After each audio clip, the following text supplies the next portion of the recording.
Let's start by opening up the controller. Inside, you'll find mounting brackets designed to make wall installation easier. We'll come back to those in a minute.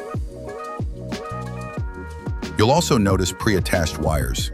These are meant for DIY kits and small jobs.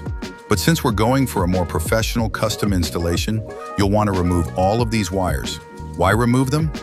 These are 22-gauge wires, which don't allow enough current for larger systems. They cause voltage drop, which limits how many lights you can power. Instead, we'll be replacing them with 14-gauge wire, which is what we've found to work best with this system.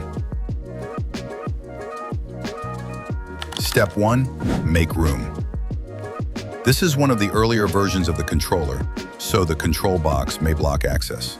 You'll need to slide it out of the way to access the existing wire channel. Step 2. Remove waterproof connector, if needed.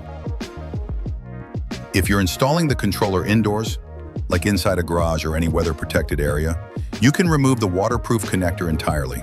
If it's going outside, keep it attached to maintain a weatherproof seal.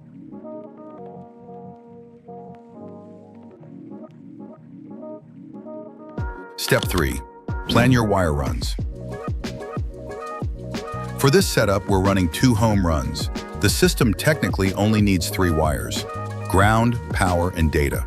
However, we run a 4th wire as a backup, just in case one of the wires shorts or splits. You'll have a spare ready to go. We're using 14/4 audio cable, and we'll start by grouping the power wires together and the ground wires together. These are labeled inside the controller. Power is on the right, ground is on the far left, and the middle 4 ports, 1, 2, 4, are for data. Each port can control about 150 lights before you need power injection. So for now, we'll insert our white data wires into port 1 and port 2. Power injection, optional for larger jobs. If this were a larger install, you'd bring in a 14/2 wire for power injection. Red goes to power, black to ground, and you'd run that wire to the power injection point about 150 lights down the line. For this demo house, we're skipping power injection.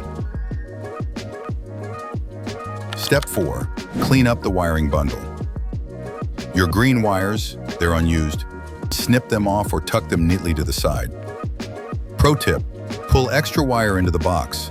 You never know if the customer wants the controller moved later, or if you need to cut and restrip wires for troubleshooting. Having extra slack saves a lot of headaches. Just coil it inside the box and tuck it away.